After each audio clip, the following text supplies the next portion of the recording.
Hello, lovely listeners. I'm Dr. Joanna Bucknell, and you're listening to episode 4 of TAIT, that's TAIT, which is short for Talking About Immersive Theatre. If this is your first time, you probably don't know that this podcast series is all about me invading immersive theatre makers, practitioners, performers and producers in their own creative spaces to chat about the work that they do and the different ways that they bring immersion to you in all its multiple glorious guises. If this is not your first rodeo, then you can feel all warm and fuzzy inside because you already knew that and have come back for some more. Regardless of whether you're a newbie or an old hand, I am really happy to have your ear.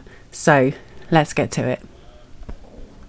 So I'm here at the Pavilion Theatre in Worthing with Joel Scott, who's the Artistic Director of Goat and Monkey Theatre, to talk about their immersive piece of work, The Devil Speaks True. Joel, you're the Artistic Director of Goat and Monkey. But firstly, can you tell everyone who's listening a bit about yourself and your background? Did my degree at Exeter, and after that, I started an MA. And I stopped after 2 days. I chose to stand sitting in a window and lighting a cigar and listening to some Elvis, thinking, man, this is not for me. And put the money into doing theatre. I started a theatre company. Doing sort of site-specific work. And started off in Exeter as punch drunk, working with Felix and Sally. And then after 2 years, we left to go travelling, and then we started up our own company down south about 10 years ago.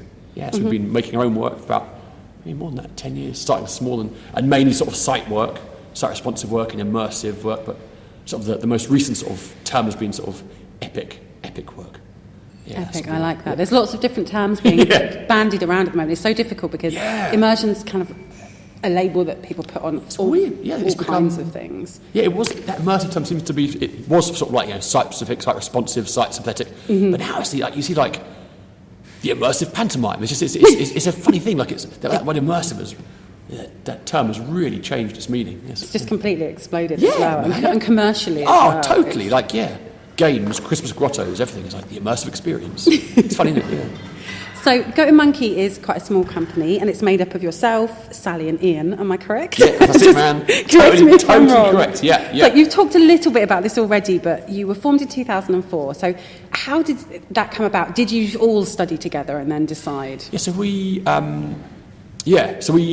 Sal and I was in the same year at university, and then Ian met working in London, doing a front of house job at the open air theatre in Regent's Park, and we just started doing sort of small work, just sort of street theatre stuff, real basic stuff, but lots of work, but very sort of low scale. So sort of street theatre stuff, and then we started creating work in London, in Trinity Boy Wharf, and just sort of small scale site work, and gradually building to sort of larger things. So although there's just three of us, we sort of swell to like a sort of maybe, I guess, sometimes like 100 people, or for Devil Speaks True was maybe 30 people at points. So then always back to our sort of the core of the core team. And you're all based in one place at the moment, or are you kind of spread out? Yeah, we're in Lewis. We're based in Lewis, and then Ian's up in London. But our work has been sort of recently the Devil Speaks True has been touring the south. Recent things up in London, sort of Kew Gardens, and it's sort of mainly London and the south. Okay. But the Devil Speaks True might be going up north in spring. That's sort of what we've been doing. So, what do you think? This is kind of a two-part question, really. What do you think makes you distinct as a company, and what really drives you to make work as a company? That's a good question. It's a funny thing. It's a funny thing because we did a play called Reverence a long time ago now. It was under London Bridge, and it was you put cloaks on, and you sort of became these characters, and you sort of walked around in sort of this subterranean tunnels. And at the time, that was very different, and it was and people sort of really liked that. It was actually now it's like commonplace. It's not a unique selling point.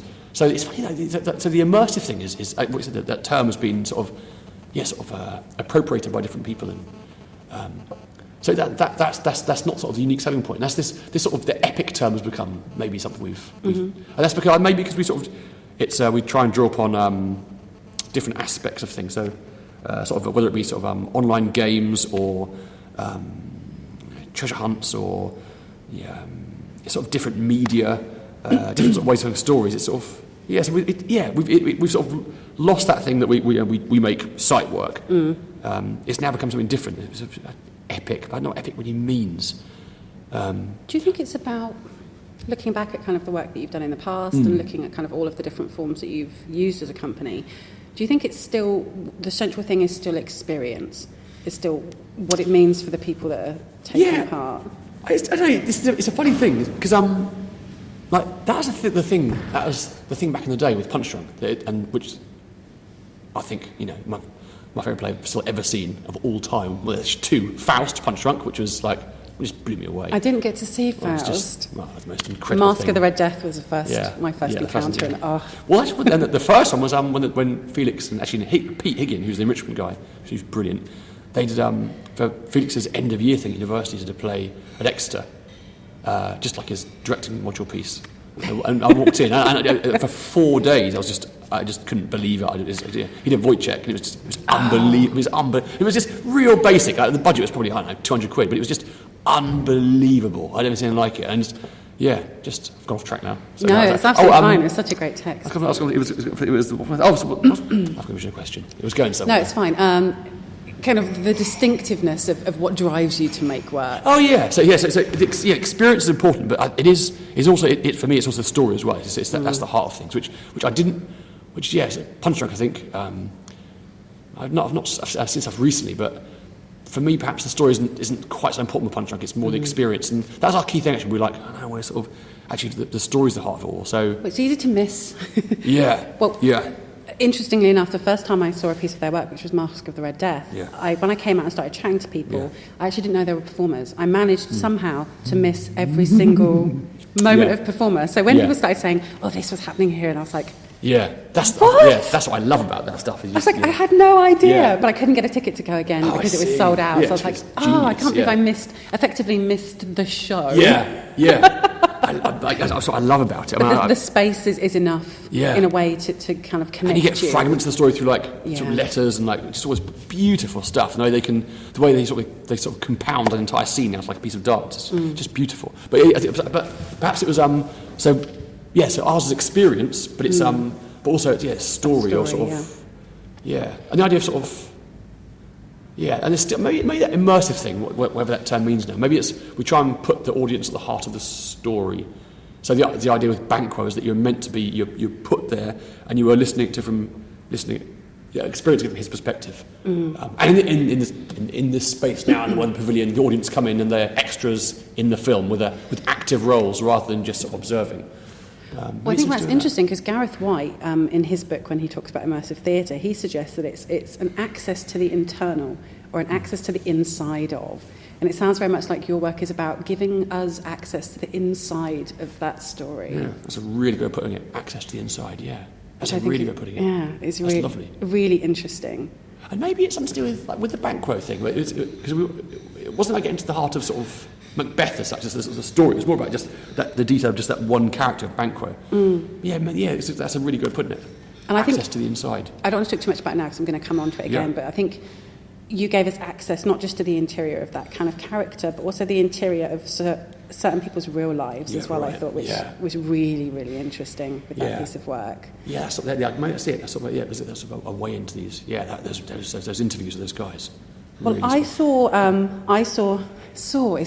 this is so problematic now. We just don't have the terminology to talk about it. I didn't see the show at all. I experienced the show. And it's not even a show because it's not a showing anymore. So all of our terminology... You're totally right, to talk about these things is now so problematic.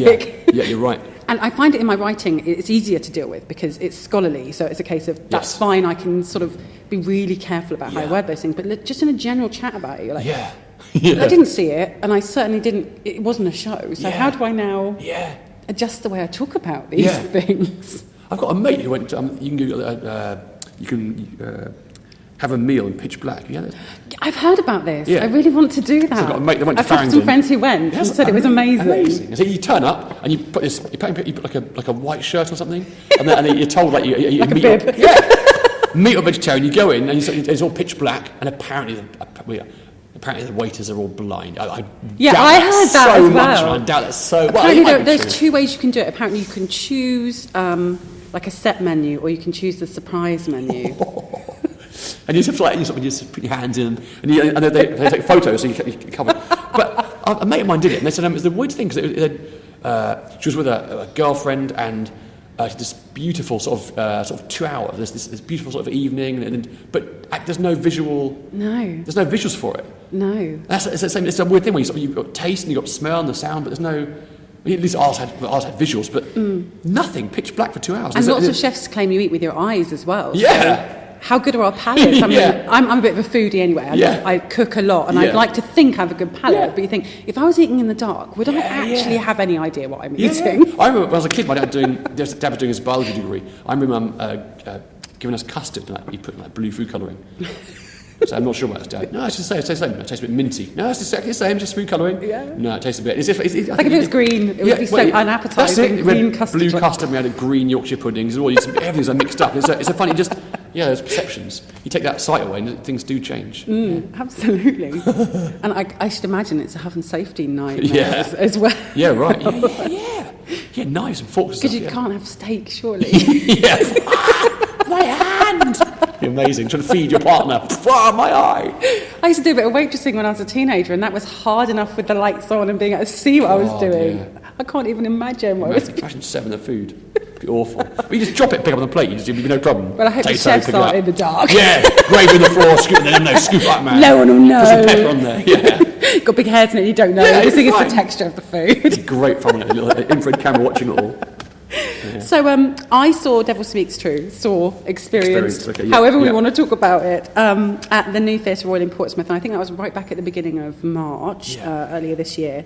But there'll be some people listening who definitely haven't encountered the show yet. Yeah. So can you explain, without too many spoilers effectively, but could you kind of explain a bit about the show for someone who might not have come across it? So the play was about Banquo's return home from a conflict zone and how he sort of adjusts.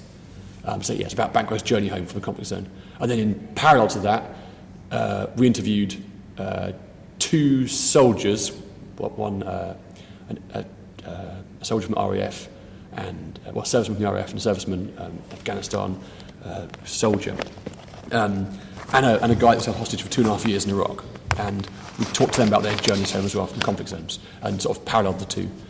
So that was sort of what it was about. In terms of what you, sort of how you experienced that, you were given wireless headphones and you were sat in a conventional sort of seating of a theatre, and for most of the performance, probably maybe 70% of the performance, you were in pitch black. Mm-hmm. And there were moments of light where you had sort of a dancer or projection or smell or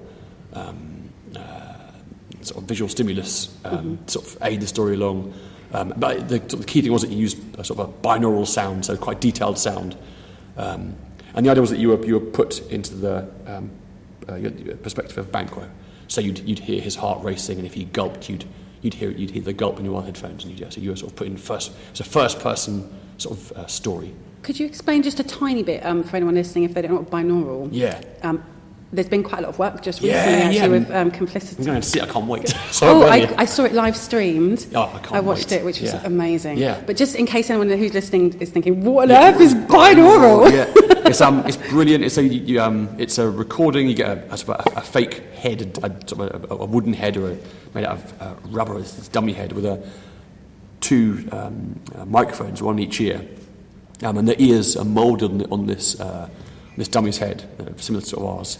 And it just records in that way, and how it works is that it records sound in the same way we hear it. So the head sort of casts a shadow on the sound. So if I hear a sound coming from my left-hand side, my left ear hears it first, and the sound waves pass through my head, which sort of causes this sort of thing called a shadow, then into my right ear. So there's a slight delay, and the binaural recording picks up on that. So you rather than hearing in just left or right in stereo, you have sort of 360 degrees of around and up and down.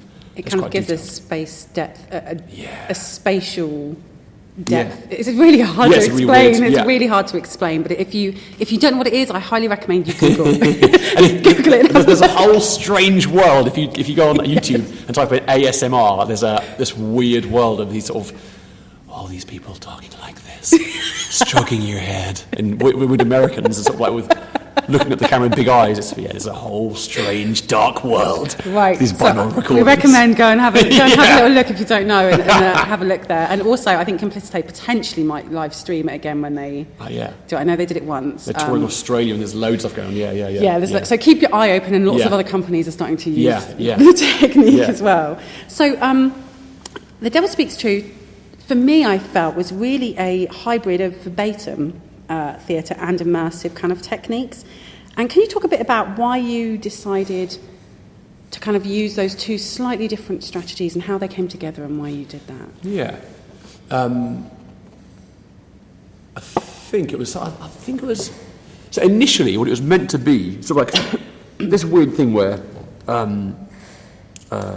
when you're applying funding and selling things to theatres, it's a year in advance. So initially, it was more a sort of a traditional, but immersive experience of sort of be in the room, sitting down, and the story would sort of like would unfold around you. This story of Banquo, and then I just happened. I don't know. There was the guy that was hostage. This Peter Moore, this brilliant guy, hostage in Iraq for 2.5 years. He was a good friend of my dad, who works in South America. Wow. Okay. Really good friends. And when he was taken, it was sort of hard times. But we didn't see him again. It was pretty heavy. Anyway, he made it back, which is brilliant. And I happened to get a phone call from Dad, and we were just chatting about Peter Moore. I'd been sort of reading Macbeth and reading about the hallucinations and the witches and his weird Banquo's weird thing with his son. He comes home from sort of battle, and Macbeth is met by his wife immediately, and then Banquo doesn't see his son for a few scenes. It's weird. Why didn't his son meet him straight away? I just think about these things, and then just think about Pete and his sort of Peter Moore and his sort of strange, sort of not strange, but things he's experienced when he got back home. His the strange dreams he's had, and the way he's adjusted after coming back from this conflict zone. There just seemed to be clear parallels, and it was just intriguing. And then I arranged to meet up with Peter, chat to him. It was just really interesting. It's hard to... My dad was in the RAF for 26 years, so right. I'm a RAF brat, and I travelled all over. And my dad was in war zones as well, and back in the day, I don't know if they do this anymore, but he was part of a squadron. So when the squadron came back from Ireland, Falklands, Afghanistan, they would actually go to Cyprus for 2 weeks. They do that. They still do it, and before they came home to their families, and they basically spend the whole time on the beach, having barbecues, drinking together, and just so they can get that moment of decompression before they come back to their families. Because my dad said it was so, and he never talked about work ever. I mean, obviously there's issues in terms of security because of what his job was, but I think it's really trying to keep those things separate. But I think also in some respects it's not really very healthy. Thing to do either. But it must be difficult. But he used for 2 weeks before they came home to see their families, they would decompress. It's a weird thing. It's a weird thing, because I guess with Banquo and Macbeth, they finish fighting the battle, see the witches, and they're back home. It's like, whoa, it's just insane. There's no decompression time. And it's chatting to these three guys. So the guy taken hostage, he had the longest debrief in history, in British history. He just was debriefed for a long time, after 2.5 years, because he might have known things. And then the guy, there's a chat to a 25-year-old, really cool guy. Do they detain them for debriefing, kind of in a secure... It was a funny thing, because he was like, Pete Moore was saying, like, he said it felt the same. He's like, it just feels like one hostage. But he was given what he wants to eat, and but it just, so it was pretty similar. Wow. And he was put into he said, whatever you want, Pete, we'll give you whatever you want. He said, would you mind being in a bigger room? Because he was in this little small room. Said, and he was chained, on a 6-foot bit of chain for the first year and blindfolded. He's like, maybe a bigger room. When I was interviewing as well in a little small room, I said, any triggers, Pete, for things? He went, small rooms like this one. Rooms. Okay, mate, open the door. Oh, wow. Okay. So he had a decompression time, a long time. The 25-year-old I was chatting to, who got blown up, he had 4 weeks in hospital with his other mates that got blown up as well, so he had decompression time. The guy in the RAF for 25 years, he had nothing. And he came back, nothing. There was no decompression time. And he's the guy that's really, really suffering. His PTSD is just the guy is just, there was for a long time as well of an attitude of in the forces, you just get on with it. That's what both the guys from the forces were saying, the same thing now. Just like, Yeah, part of the training is not, you meant to sort of, separate, certainly with their jobs, they were there to do, they're there to sort of, it's only just been recognised now, isn't it? Which is quite so interesting that Shakespeare seemed to have so much insight into that, when even now, as 400 years on, we're still only just starting to recognise that actually this has an impact on people's lives and recognising conditions. Yeah, Shakespeare had insight into. Yeah, I guess you would have seen it around. I guess, because people said, like, do you think back in the day when there were sort of civil wars and there were battles going on, that because it was commonplace, would you have suffered PTSD? I'm like, I think you would. Yes. I think from what I just chatting to all the guys, I don't think we're built for it. Chatting to the RAF guy, he was just saying, he said, Joel, if you run a computer for too long, what happens? I said, well, it burns out. He said, I burnt out. Mm-hmm. You can't cope with it. It's just too much stimulus. And the whole description of that, the captain's speech at the battle, doubtless it stood, sounds horrific. Like Macbeth slicing the guy, just from the nave to the chaps, just like, it's so. And it would have been so. I guess there's probably, I don't know. I assume there's less, maybe less hand-to-hand combat. I guess now. Back then, it's like it's there. It's like you're right there. There. It just must have been just horrific, So there were for me clear parallels from the PTSD from guys I've talked to and Banquo. And there's not that much about Banquo written in the text, I believe. And then you so you take the truths from the guys you talk to, sort of these three, the two soldiers and the hostage, then apply them back to Banquo. You're like, now I get it. I get the whole witch thing. I get the whole sun thing. I get that. It's sort of, you can't sleep. I get that now. Tom Simpson, the RAF guy, was saying that he went on a thing called Skiing for Heroes, this charity, and they're really cool to take veterans out skiing, got sort of injured, and just get them out. It's adrenaline fueled, which is lots of these guys are driven by adrenaline and good camaraderie. Get the guys back together again. And there's quite sort of posh places. They did a deal. This brilliant lady, and so they're all there. But at night time, the manager's place is chatting to sort of the head of these guys and saying, it's noisy. I'm going around the room and all the people's radios are on. Everyone's, what's going on? No one's sleeping. They can't sleep. They just leave it on all night. The radio on, just the lights on, just because they can't, And some of the guys apparently, even getting from their room downstairs for breakfast, that was a massive step, like leaving their room and like sort of being out with people. Yeah, I can't even imagine how horrific it is. So how did you get from? There's clearly loads of kind of relation between the verbatim and stuff that you kind of collected from those people and Banquo's character. Yeah. So then, what was the process of getting that to be kind of why and when did you decide this should be immersive, and why did you decide we're going to try and do something more immersive with these elements of I don't know, the whole sort of, I think the whole, I guess that sort of the whole immersive thing, I don't really sort of choose it. I guess it's like someone sort of paints, they always paint these oils, or maybe, I don't know. We've done lots of different things. We've done we've done so Devil's Mixture is one dancer and one technician, a touring piece in like small black boxes. And this one here is like a full orchestra, 35 piece orchestra, 15 dancers, 60 audience roaming around a pavilion. Everything else different. And it was a pantomime, but it had an immersive aspect to it. I didn't really choose to do it. Just that's the way. Do you think things? Because I'm the same. It's always for me about. Because I come from a live art background, so it's never for me about the story, but it's always about a narrative. And for some reason, what always ends up happening is some level of engagement, participation, or interaction, and I just think, for me, that's the way I can process that's it. That's these exactly things, it. because I want to share. Yeah, that's exactly it. Yeah. And so it's never a case of going, right, we're going to make a piece of immersive work. I never start with that. I start saying, I'm fascinated with this. Yeah. And then it ends up. Yeah. Is that exactly the same process? The same. I guess that's your process, your sort of the way of perceiving things, and that's the way you sort of, the way you lay it out. Yes, exactly. I think it's interesting. You have your own sort of, way of thinking, way of perceiving things. Yeah, that's it, man. I can't remember, especially because when I talk to people who aren't in theatre at the moment, you say you're in these theatre, people just, you're an actor. Yeah, I know, you're like, no, I can't act. I'm like, no, and I was like, I did train. I went to drama school, did all of that, trained as an actor. Yeah. But actually, I think it must be over 10 years ago, the last time I learned to script and stood on a big stage like that and delivered something. Because it's lost, I know, because I'm interested in liveness, otherwise I'd have gone into a different media, because what's special about theatre is people in the same room breathing. And I totally agree. For me, I feel disconnected from an audience I totally now. agree.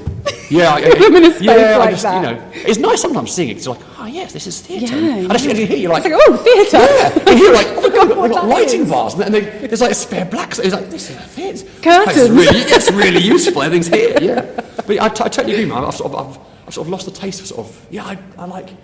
Yeah, that is an interesting thing. Like sort of being close with people. That's what they are. And it's sharing, isn't it? Yeah, because it's totally genuinely give, and there's a kind of relationship and a dynamic that happens when you're in that moment with someone for real. And I think that can be very moving and very powerful. So last in this one here, we've got a cinema room downstairs, and there's a bit where this girl goes down, and she's and there's all this sort of silent film playing.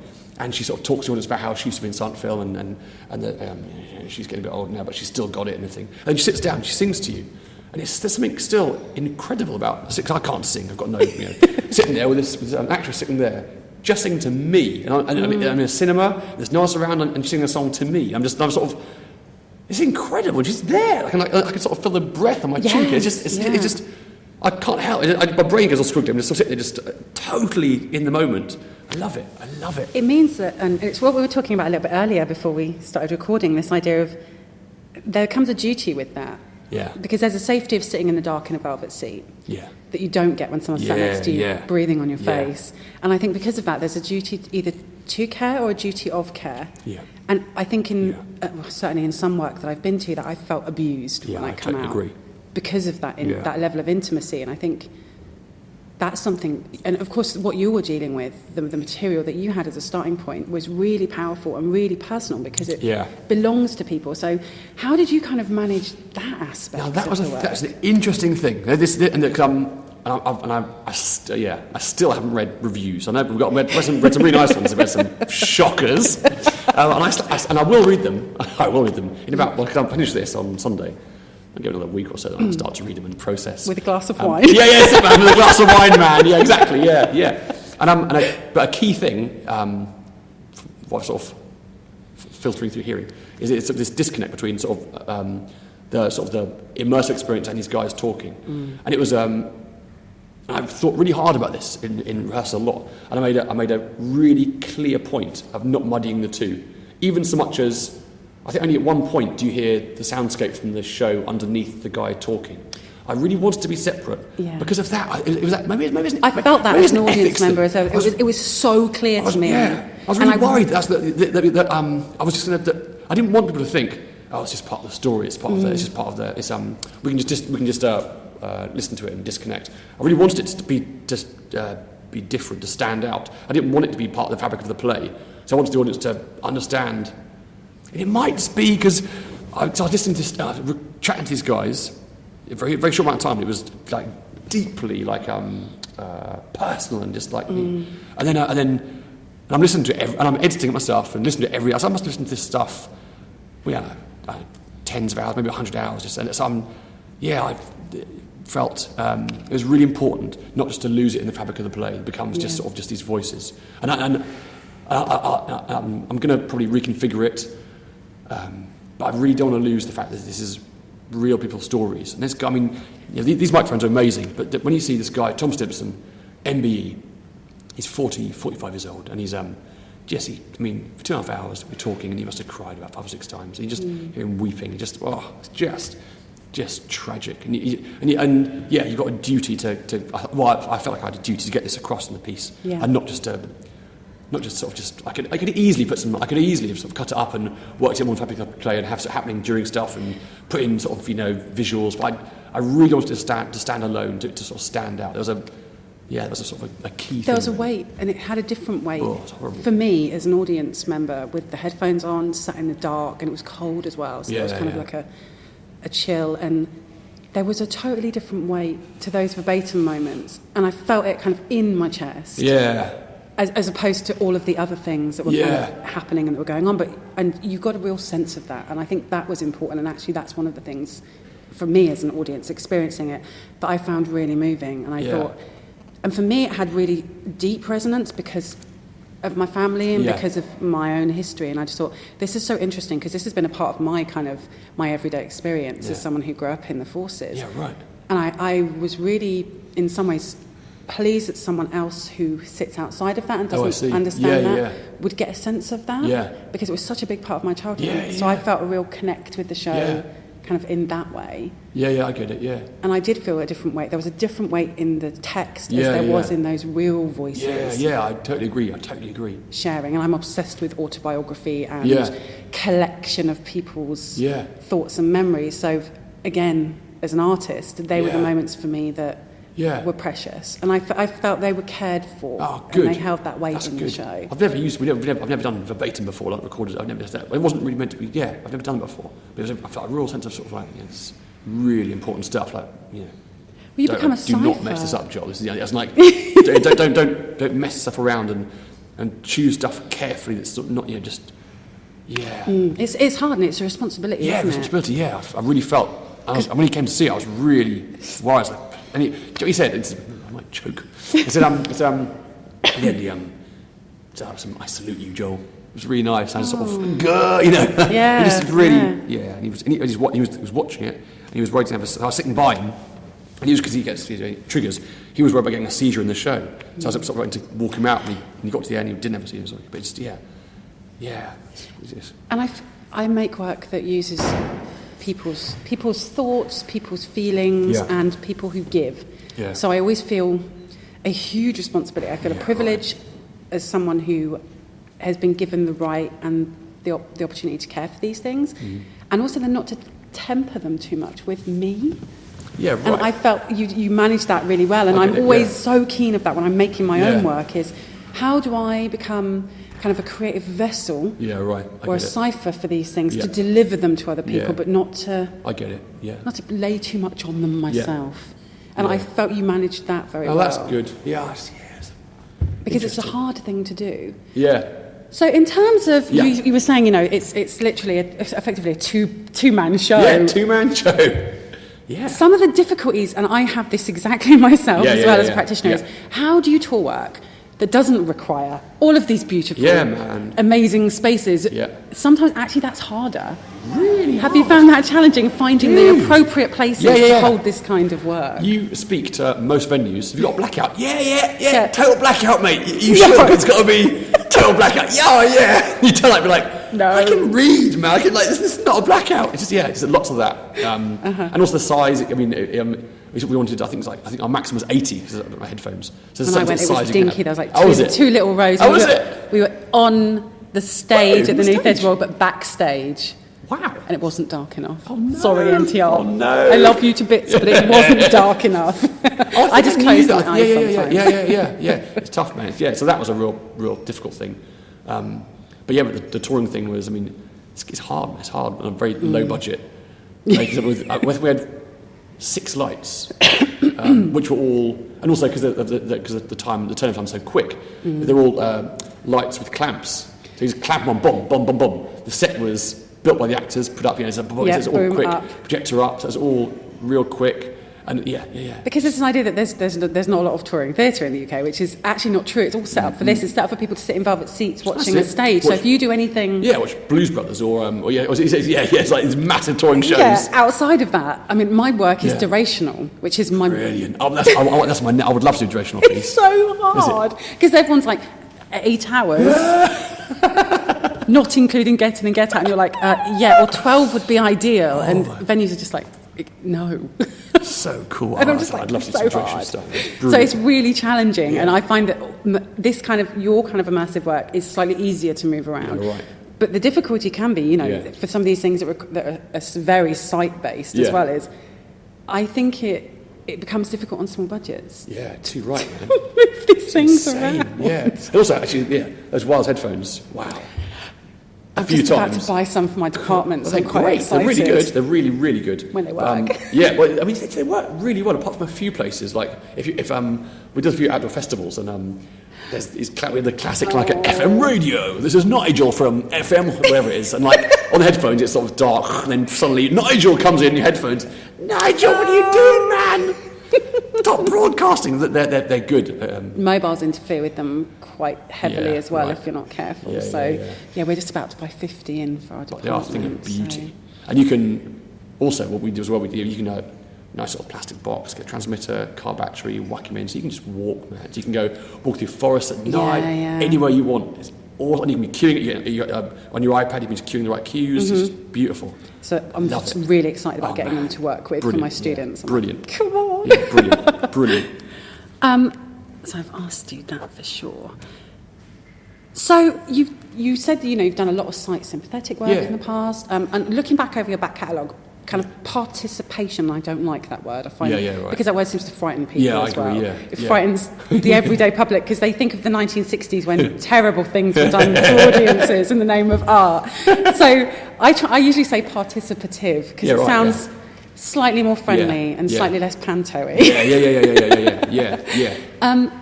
Do you think you've shifted your approach to things for this particular piece of work, for The Devil Speaks True, and do you think what you've learned from doing this show is going to really impact what you do moving forward? I mean, of course, our work, every work you do impacts it, but anything really specific? Yeah, because I think we've been using this thing, like we said, an active audience, and normally that means I think probably every other show, audiences, whether it be to watch, they've got to move books out of the way or get in somewhere or move something, or they've got to do something to, they've got to actively engage with it. And but this show was different in that you did. It's the first time every time you were just there, and that reason was really because you got 80 audience and you got one actor who had a story. How the hell do you control 80 audience in a space, trying to get a whole story across with projections, they're moving around, and also think you've got schools coming to watch it. I've got school kids wearing headphones in a dark space walking around. I can't have that. They got me in chairs. Got to be set. It was the first time we sort of had that. And we did a rural touring thing a few years ago. This is our first sort of touring thing. Just trying it out. So this is our first time that I guess, the audience weren't active and they weren't doing things. They were just receiving. That's the first time we've done that. It's something about sort of. I mean, you're active in the fact that we're listening to it, but. Yeah, you have to kind of construct the significance of it in terms of for you, but that's a very kind of post-dramatic. Yeah, I guess that's active audience, isn't it? It's kind of that Roland Barthes cerebral. I'm constructing the meaning of the work and how it's personal to me, but I guess we do that with everything anyway. But for me, some of the most evocative moments as well are when the text and the verbatim came actually with the smell. I didn't get, because I was sat in the second row, so I actually didn't get to feel the air blast. I was like, ow! I know, it was a few things. And but the smells I found really evocative, and I think smell is probably one of those things that's most powerful for triggering. Yeah, we haven't used smell before. Kind of memories. Interesting thing. Have you used smell? Have you... No, I haven't. I may have got smells in my work because I work a lot with domesticity and food, so the foods are automatically kind of. See the onion thing at BAC? I think you'd been there. You'd been watching things. There must have been about 2001, and there's one group to the thing where they just put you in a room and just cut up like loads of onions, like I shit ton of onions. To that one. And it was like, whoa! I went to one. I was crying. It was genius. I was blindfolded, and they were peeling oranges. Wow. And I was walking on something, and the whole way through the show I just kept thinking, what am I walking on? Because you're barefoot. And I could not place it. And then at the end, I realised it was soil. And I was like, how did I not know what soil feels like on bare feet? And that really made me think about... I guess with the oranges, it's weird. My connection to the earth. Yeah. I was like, how did I not know the sensation of soil on bare feet? Yeah, weird. Because I should. Sand I would have known straight away, because I'm a seaside person, so I have to always be by the sea. So sand I would have known. You see the drowned man? You see that whole sand was like, it was weird being inside in sand, like this sort of thick sand. I know, and the forest. Yeah, the forest, yeah, I'm in the forest. I get it's in the smell. It's lovely. That's the thing. I'm always impressed by outside indoors. It's but the smells I thought in your piece of work were really successful. It's sort of doable. There's a company. The company's called. I was going to ask you actually how did you create the smells? Were they literally air fresheners, or did you? You can't use air fresheners. Well, probably not to use air fresheners. People react to them really badly. Yes. There's I forgot the name of the company, but if you type in theatre smells. There's that one really good company. It's about 11 quid for a can of smell, and they have loads. There's some. They have some vomit and stuff, which I think just because our rose smell was a bit more like your aunt, you know what I mean? It's like some auntie, sort of, and the forest is pretty good. Forest, like rose. It was almost almonds. And the only reason about almonds is that's what the guy from the RAF said, that almonds smells of artillery and sort of mortar Yes, fire. actually that's interesting because the almond one I thought really reminded me of my dad's kit. Whenever he used to come home, because I used to go on camps and stuff when I was a kid, and my dad we used to borrow our dad's kit, basically. Coolest kid ever. Check this out. We were all RAF kids on the camps, so everyone would have their dad's cool kit. Yeah. But it always smelled like that. That's funny. It had that kind of... Yeah. It's not musty, but it's almondy, and so that was for me. I was like, "Oh my god, it smells just like reminds me of being a child and sleeping in my dad's massive feathery sleeping bag." Some people say, "What's that almond smell?" And people didn't get it, and I was like, "Again, but he mentioned it. I was like, well, I'll try it out and see." Yeah, but you can buy these things to aerosol cans, I think 11, 12 quid, but they sort of. Yeah, they do a few shows. But then if we've got more money, you can buy these cool capsule things. They're like $3,000. You just whack this capsule and fill the whole room, and you can just. Oh my! That's pretty cool. I think smells are a thing that are worth playing with. I've got friends who are psychologists, and they said that in a lot of rehabilitation work, smells are really important because smells can be enormous triggers. Yeah, I bet. For trauma. Yeah. And so smell is actually one of the strongest senses for recalling and for remembering things. So if you want someone to remember something, give them that. Give them that smell. That's why we get so fond of certain foods, I think, because they have those connections to things we're fond of. That guy, Peter Moore, the guy that's hostage for 12 years, so he's come back, and what he's doing now, which is cool, he's working with the headsets, sort of the VR headsets, Oculus Rift, and he's been doing a thing where, studying if you've got an arachnophobia, then you put this thing on and he'll flood the room with spiders, and it's really interesting. I'm terrified of spiders. Are you? The thing is, I've held tarantulas and everything, because I'll do that when there's a professional there, and I'll just be like, okie dokie, that's fine, and I'm still not cured, and I've held quite a few tarantulas, and actually there was one last night. I was at my back door having a cheeky cigarette, and I was like, what's that? I looked down and there was like a huge spider on the door. I was like, oh no! So I was like kind of leaning out going, this is not cool. But yeah, so I've tried holding them and it hasn't cured me. There's this thing about PTSD. The lady in America, a professor, and she's uses this Oculus Rift as well. And what she does is it's called immersion therapy. Yeah. And she does the thing where a soldier comes in and describes what happened to them in detail, and then she'll construct it. So normally it's sort of IDs under these Humvees. And this guy's sitting there wearing this Oculus Rift, and she's by a computer, and he has to talk what he's saying. So I'm in the Humvee, I'm in the passenger seat. And he'll flip to the passenger seat, and then the radio's playing, so she'll turn the radio on, so she has to hear it as well. And we got hit at. I looked out the window, so the guy can look around where he is. And and he's getting the smells coming in, and then we've got the IED hit in the front left of the vehicle, so she can place where it hits. Once it goes off, it fills the smoke, and you experience the whole thing. So and just lives it. Then takes it off and then comes back again and again and again and again. So it just repeats it. And she reckons this sorts it out. Well, she helps to sort it out. That's interesting because Sophie Calle, I don't know if you know Forced Entertainment's piece of works. I know Forced Entertainment, brilliant. Exquisite Pain. No, I don't know. They did a show based on text by Sophie Calle about her breakup, and she has this theory that if something is painful, we tell it until we wear the pain out, and that's why it doesn't hurt anymore, is by this repetition of telling and telling and telling. So it's a lot like that. And I think and I don't want to be sexist at all, because I'm a feminist, but I think women are very good at wearing pain out through talking. And maybe men not so much at that. So maybe that idea of repetition until it doesn't kind of hurt anymore. That's what Tom Stimson says. The RAF guy said the same thing. He's giving talks about it. Yeah, he says he'll give a talk. He talked to me for 2 hours and said, so tonight I won't sleep. He said I'll have a bad night tonight. Probably a few nights after this because I've talked about it. And he just that's.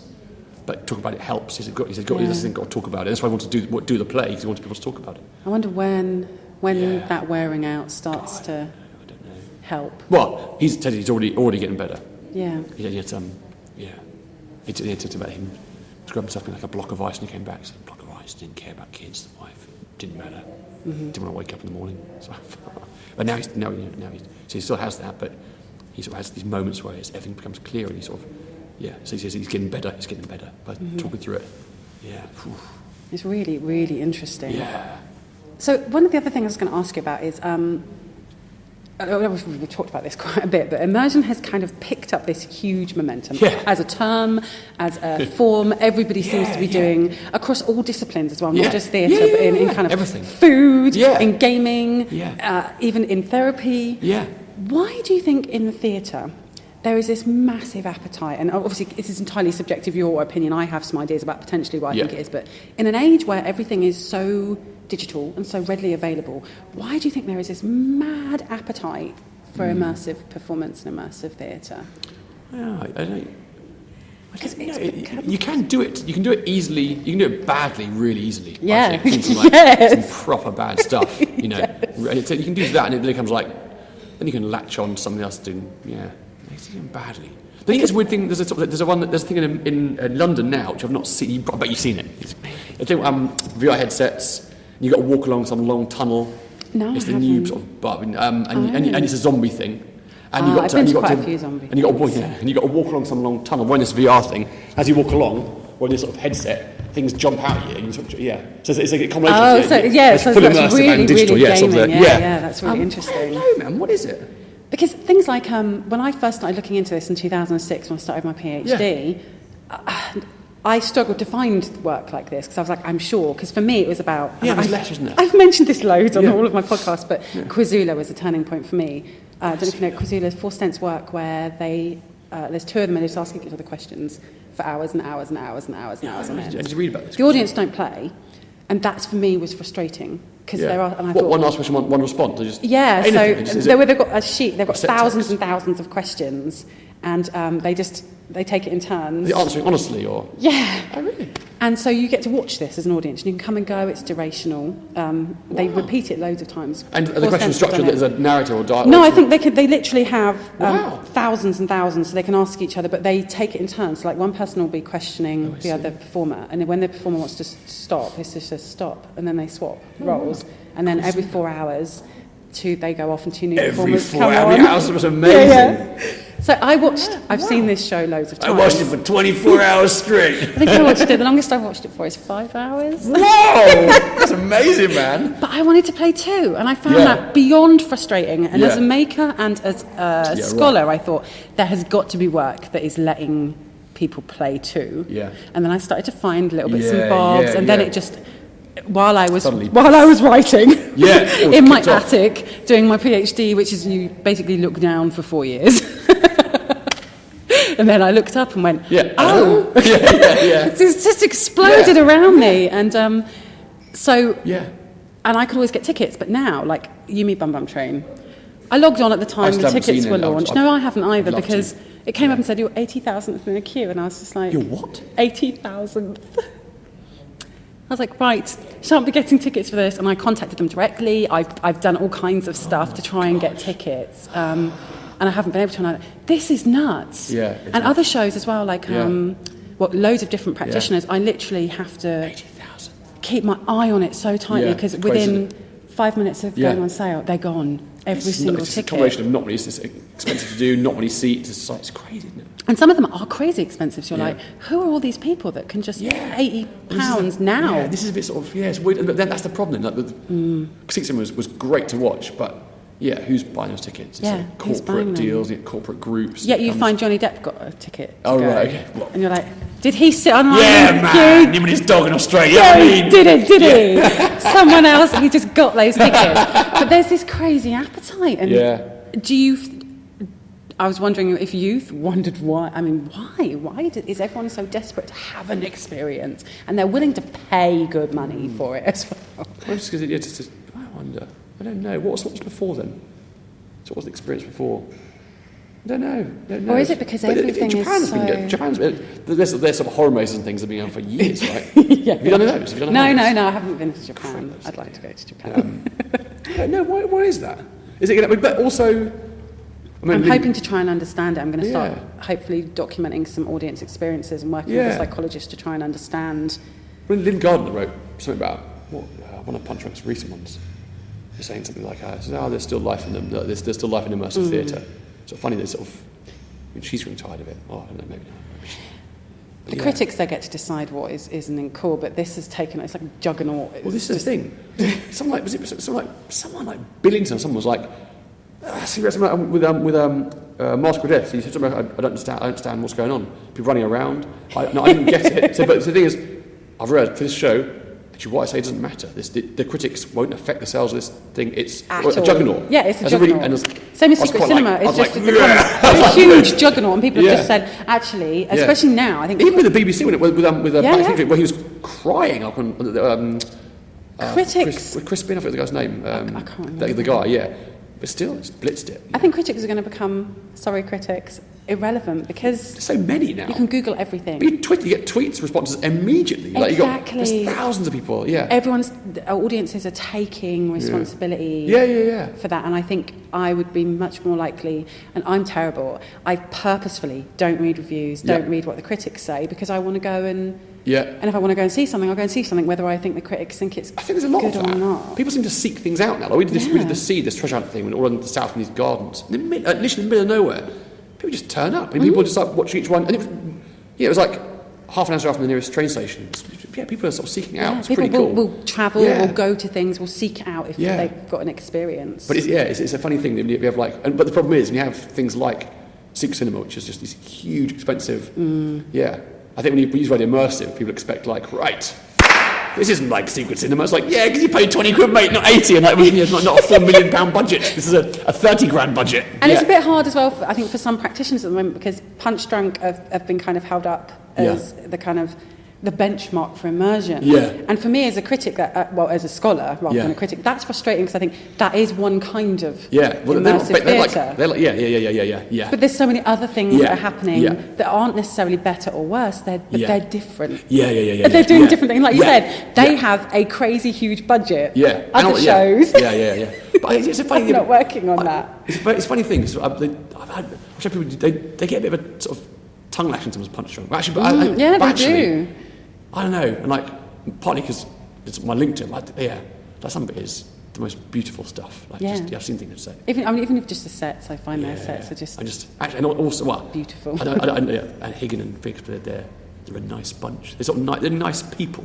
I really like that. Well, that's nice. And I'm actually I've been doing all these podcasts, and I'm kind of meeting people all the time, and as a scholar as well, I sometimes meet really high, heavyweight academics, and I just have these expectations that they won't be nice, and then everyone is always just lovely. You're like, oh my they're just normal people too. This is amazing. Occasionally the bad ones. Occasionally. No. So have you? I know you said you didn't read the reviews of the work so far, and I don't blame you as well. Just got them saved up. When you're definitely in a really good mood. Have you had much inkling of audience response yet? Have you had any kind of feedback from audiences? Remember, you don't know if you just hear the nice things. So, I've had really lovely things, lots of lovely things, but I'm not sure if someone hated it, I'm not sure if they'd tweet, I goddamn hated this. But people said really nice things. But also, partly was that really weird thing with it again, is that normally with this, it's a huge, this display, there's an orchestra finish. I was going to say, this is body, it's massive. This is epic on an epic scale. It's epic. But that one deliberately, again, is that weird thing at the end where you get that, the Banquo dies, spoiler. Banquo dies. Oops. And then after that, you lose all the atmosphere, and you just get this guy's voice talking for a good 2 minutes about how we've got to progress and there's hope in the future, and the atmosphere it completely cuts off. You lose all sense of theatrical. It's like a double ending, and you sort of feel like, and that's come up. People are like, what the hell? They're putting on to clap or just really awkward, and it was again that was sort of on purpose. So I wanted people to understand. I could easily sort of roll it all in glitter, but I didn't want to because it wants to keep it sort of true. So the audience often just sort of lights come up and they just sort of look a bit dumbstruck and just walk out and hand the headphones back and just sort of leave, not saying anything. And initially I was worried. I thought, no, actually that's what fine. I've tried to go for. Had a few people. Had one guy in Vaults who just sort of ran out I chased after him and said, you okay? He said, yes. I was I'm having a, I said, you having an attack? Are you having a sort of anxiety attack? Yes, it's happened before. No. So we'll come sit down, eat some water, and there were signs everywhere, sort of saying, trigger warning and stuff. And the guy had been attacked about 3 weeks ago, he was quite an older guy, maybe sort of 60 years old. He'd been attacked about a few weeks ago, and it just hit him. And it was something, I think that was a smell, or something. Yeah, but it was he just, there's and another guy somewhere else, just sort of like just rang out and just sort of felt. Yeah, there's a few sort of odd reactions. So there was either sort of no reaction. Some people were like sort of. Some people were just gushing. You never know if that's like do you listen? That's what I do when I haven't directed for a long time, but kind of hang around. I hate it. I hate it. That's my worst thing. I'll do anything to get out of the way of like sort of. So here, at the end of the show, I'll make a point of going to clean away the drum kits, get all the jazz stuff out, so I haven't got to chat to anybody, or like because it's so awkward when you meet someone like It was really interesting work. You must have worked so hard, which means it was terrible. You never sort of like, they might actually mean that. You never know. No, exactly. And I'm the same. I'm second guessing, and I am resistant to curtain calls. But I work in live arts, so when basically at the end of our shows, we tend to pieces of work. Yeah. We tend to just stop and leave. Yeah.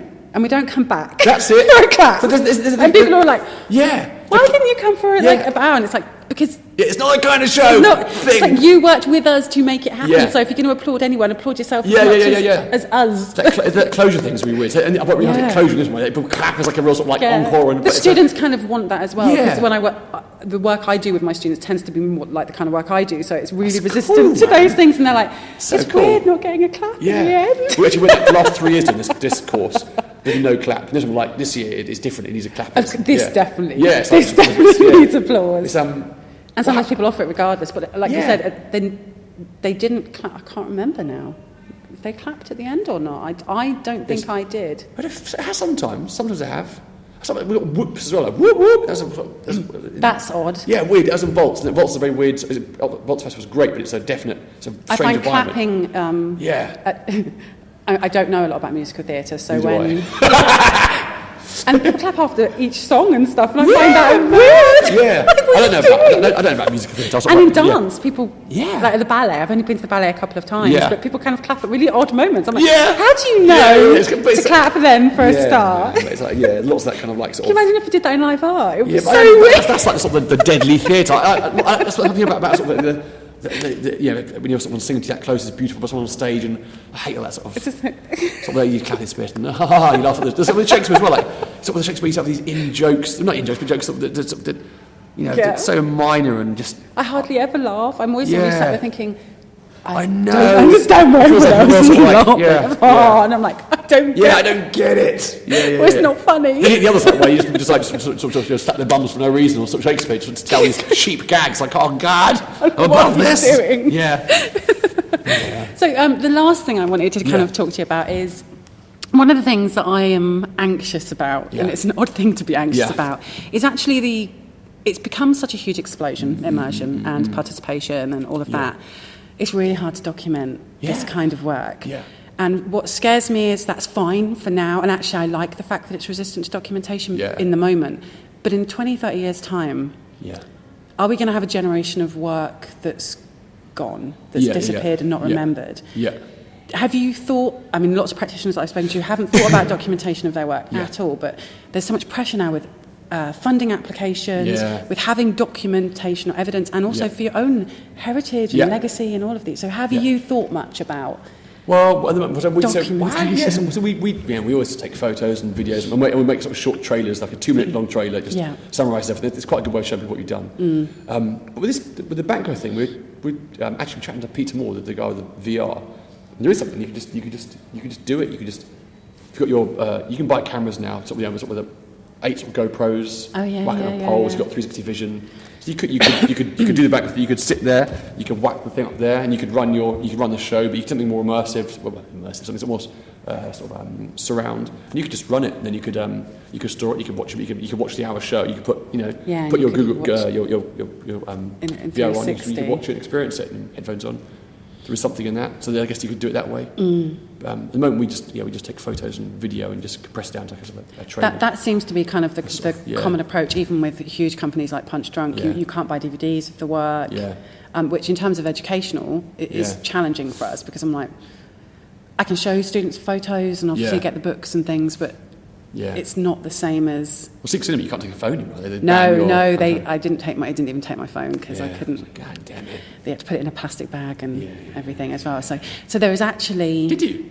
We had hands in. Yeah, we had. That one. It was like hand over. Oh, these got put in a bag and wrapped, and you had to put them. I couldn't even take it into the building. Oh, they let you keep them, which I thought was odd.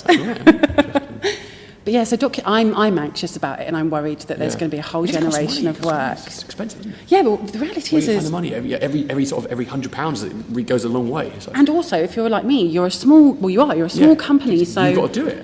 You're doing it, and while doing it, it's really hard to remember. Oh shit! And I'm always doing that. I'm like, I should have took pictures of that, or I should have recorded this, or I should have. Yeah. And by the time you should have. Yeah. It's too late. Well, we filmed this last night, and the MD's son, George, is 18. He was here. He's like bold as brass. He's like filming it like that. And I was there.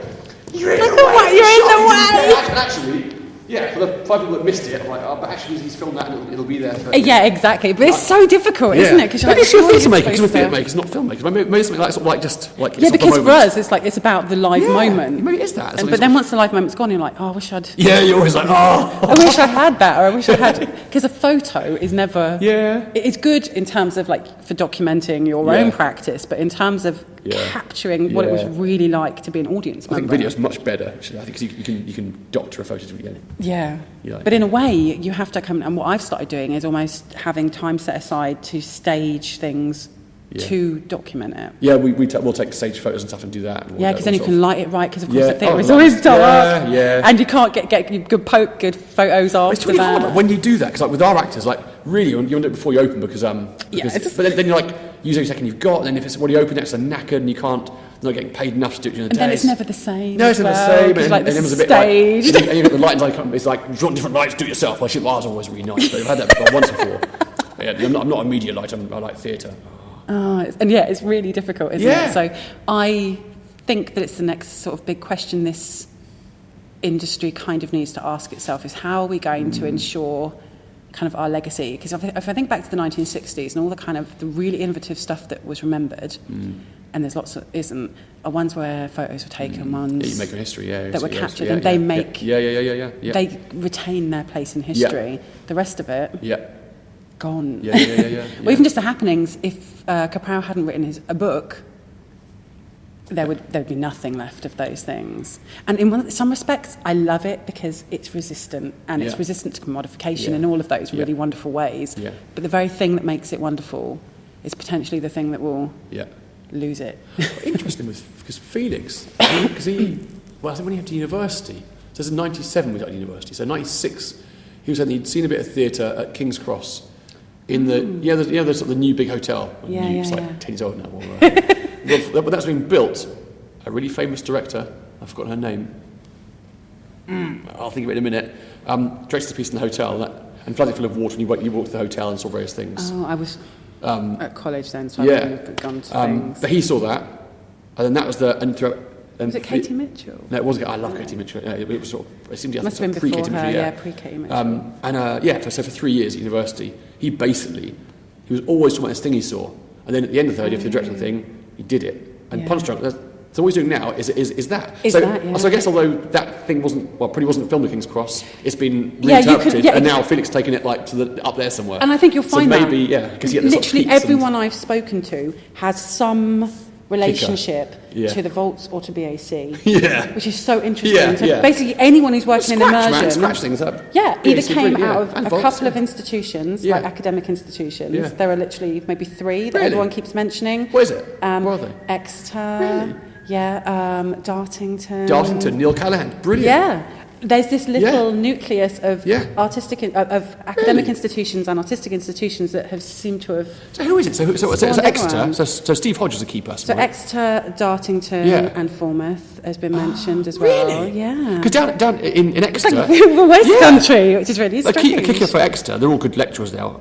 But Stephen Hodge. Steve Hodge now he runs it. He was a key in sort of pushing the whole sort of site stuff. Yes, and Kathy Turner works there now, doesn't? I think she. Yes. At Plymouth, she's at Plymouth maybe because Yes. she was my supervisor at Winchester for my PhD initially, and she wrote the book about. Yeah, she's married to the head of department at Steve Hodge. Yeah, at Plymouth though, I think, not Exeter. I have to delete that. I'm not sure. But Okay. there is this really how interesting. incestuous Yeah. relationship between a couple of really specific art venues and specific institutions. Yeah.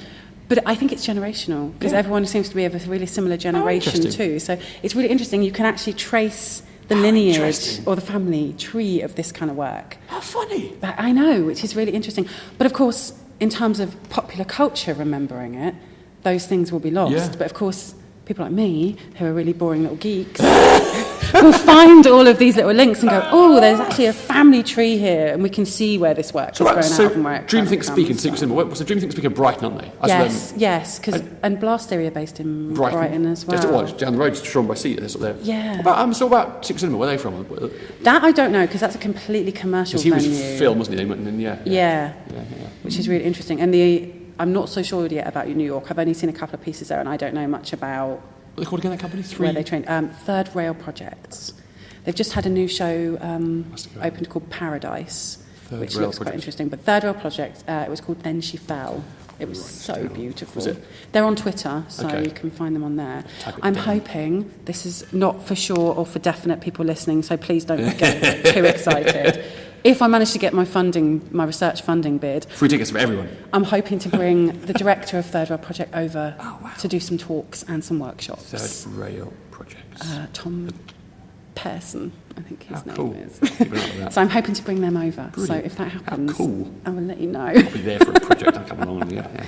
Wow, cool. So you mentioned a little bit earlier, what is next then for Devil Speaks True? Yeah, so Devil Speaks True, I'm going to might start reconfigure things a little bit, have a little look at it and play around with it, which we can, because it's a recorded piece, so the sound's all, so we know the show lasts exactly 5 minutes, and we've got everything in place. We need to move things around a bit and add things. Because there's no dates on the site at the moment, I noticed. No, they're all March ones, yeah, but we've been, it's been insane, man. So it's been, to have Devil Speaks True, and then this project is pretty massive, and this finishes Sunday. Yeah. Then we get a few weeks off, which is good.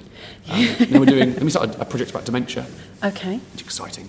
And then also we'll start to look at reconfiguring Devil Speaks True, perhaps for autumn, but aiming for spring next year. Where is the best place for people listening to look? Are they best to follow you on Twitter or to go on the website? Where do you tend either's to good. So we sort of Twitter's good. things first? I guess at the same time it's the website and Twitter. Mm-hmm. Those two things. That's sort of we've got lots coming up, but those are our next things: dementia and then Devil Speaks True.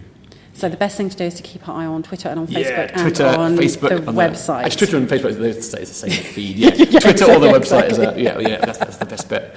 So if you're hoping to catch the show again, then keep your eyes peeled for next spring, hopefully, where we might, especially if you're up north, listening beyond London. Beyond the Watford Gap. Beyond the Watford Gap, which is actually in the Midlands, contrary to popular belief. My dad's family are all from the Midlands, so when people say Watford Gap, I know what they mean. Oh, really? Okay. Yeah, it's basically a services. Seriously? Just above Birmingham, called the Watford Gap. Are you serious? Yeah, I am. That's what the Watford Gap actually is. Unbelievable. And only Midlands people seem to know that. That's the Watford Gap again. Because everyone assumes we mean like Watford in London. No, it literally means amazing. The Watford Gap. Google Maps it. It's just outside of, it's near Nuneaton and just near Birmingham. Beautiful service. So if you're listening, keep your eye online. I'm sure you all do anyway. So I know you have been super, super busy with putting this show on, which is going to be on this evening. And just to remind everyone, we're in the Pavilion Theatre, which is stunning. If you're ever in Worthing, come in and have a look. It's a beautiful venue and huge as well. Massive. You can probably hear it because it's very echoey. It's a dance hall originally. It's beautiful. It's very beautiful. So I wanted to say thank you so much for giving me your time, because I know you've been crazy busy with the students from Chichester. So we wish them break a leg for this evening. Thanks, mate. And thank you so much for taking the time to talk to me. Thank you very much. Lovely. Thank you. I really hope you enjoyed that, or at least found it interesting. If you know any other immersive theatre goers or people interested in immersive theatre, please do share this series with them. They can find us on YouTube, Facebook, Twitter, SoundCloud, and of course on iTunes. Again, I would love to hear your thoughts, comments, feedback. You can post it in pretty much any of the feeds on any of that social media. And as I keep threatening, if I get enough of them, I might make some minisodes. So please do give me some more work to do, because I would really like that. Next month is a quite unusual episode where I'm actually going to be talking about my up-and-coming immersive performance Wishbox, which is going to be on in October at the New Theatre Royal in Portsmouth. I'm going to be interviewed by a special guest, which is a bit of a secret for now. So please do tune in for that. I'm really excited and also a little bit nervous as well. But until next month, bye.